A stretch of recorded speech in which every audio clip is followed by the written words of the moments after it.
সম্মানিত উপস্থিতি, আমি আপনাদের সামনে পবিত্র কুরআনুল কারীম থেকে একটি আয়াত তেলাওয়াত করেছি। সেই আয়াতে আল্লাহ পাক রব্বুল আলামিন বলেন, কুল হাল ইয়াস্তাবিল্লাযীনা ইয়ালামুনা ওয়াল্লাযীনা লা ইয়ালামুন। হে নবী, আপনি বলে দেন, আপনার তাদের মধ্যে যারা জানে এবং যারা জানে না তারা উভয় কি সমান হতে পারে? কিন্তু এখানে বলা হয়েছে যারা ইলম একটা আরবি শব্দ, যারা ইলম জানে এবং যারা জানে না তারা উভয় সমান হতে পারে না।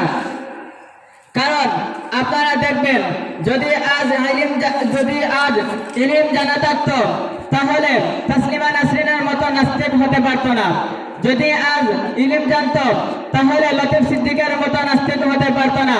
কিন্তু আমরা ইলম জানি বিধায় আমরা মাদ্রাসার মধ্যে এখনো আছি।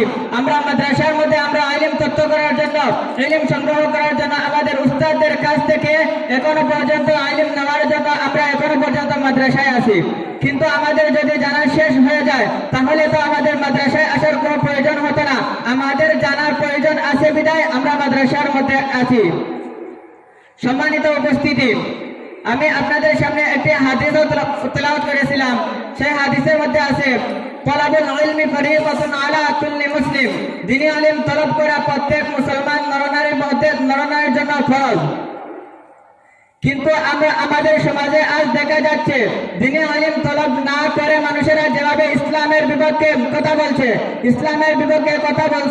তারা দ্বীনি ইলম না থাকার কারণে তারা আজ ইসলামের বিপক্ষে কথা বলতে পারছে। যদি তারা দ্বীনি ইলম শিক্ষা করতে পারত, যদি তারা ইলম সম্পর্কে জানতে পারত, তাহলে তারা কখনো মাদ্রাসার বিপক্ষে কথা বলতে পারত না। সম্মানিত উপস্থিতি, আজ আমরা দেখেছি নবীর বিরুদ্ধে অনেক কাফের কুফাররা কটূক্তি করেছে। কিন্তু যদি ওদের ইলম সম্পর্কে জ্ঞান থাকতো তাহলে তারা নবীর বিরুদ্ধে কখনো ব্যঙ্গ করত না। কারণ তাদের ইলম সম্পর্কে জানা নাই বিধায় তারা নবীর বিরুদ্ধে কথা বলে ফেলেছে। কিন্তু আমাদের কর্তব্য হলো, আমরা মুসলমান হিসেবে যদি নবীর বিরুদ্ধে কোনো কাফের কুফাররা কথা বলে তাহলে আমরা রুখে দাঁড়াতাম। কিন্তু আমরা তা না করে আমরা 12 রবিউল আউয়াল জিলাপি খাওয়ার উদ্দেশ্যে 12 রবিউল আউয়াল জিলাপি খাওয়ার জন্য আমরা আগের কাতারে থাকি। কিন্তু সেই কাফের কুফাররা নবীর বিরুদ্ধে কথা বলেছে, সে তারা কখনো ময়দানে আসে না। সম্মানিত উপস্থিতি, আমাদের ইমান কার কতটুকু ইমান সবল আছে আর কার কতটুকু দুর্বল সেটাতেই বোঝা যায়। যখন কাফের কুফাররা নবীর বিরুদ্ধে কথা বলে তখন নবীর আশিকেরা যারা 12 রবিউল আউয়ালে জিলাপি নিয়ে টানাটানি করে তাদেরকে মাঠে ময়দানে মিলে না। তারা কেমন আশিকে রাসূল? যদি তারা আশিকে রাসূল হতো তাহলে নবীর বিরুদ্ধে কথা বলার সাথে সাথেই তারা মাঠে ময়দানে এসে নবীর বিরুদ্ধে কথা বলার কারণে সেই কাফের কুফারদের ফাঁসি চাওয়ার জন্য আজ তারা মাঠে ময়দানে থাকতো। কিন্তু তারা জিলাপি খাওয়ার উদ্দেশ্যে তারা মাঠে ময়দানে নাই।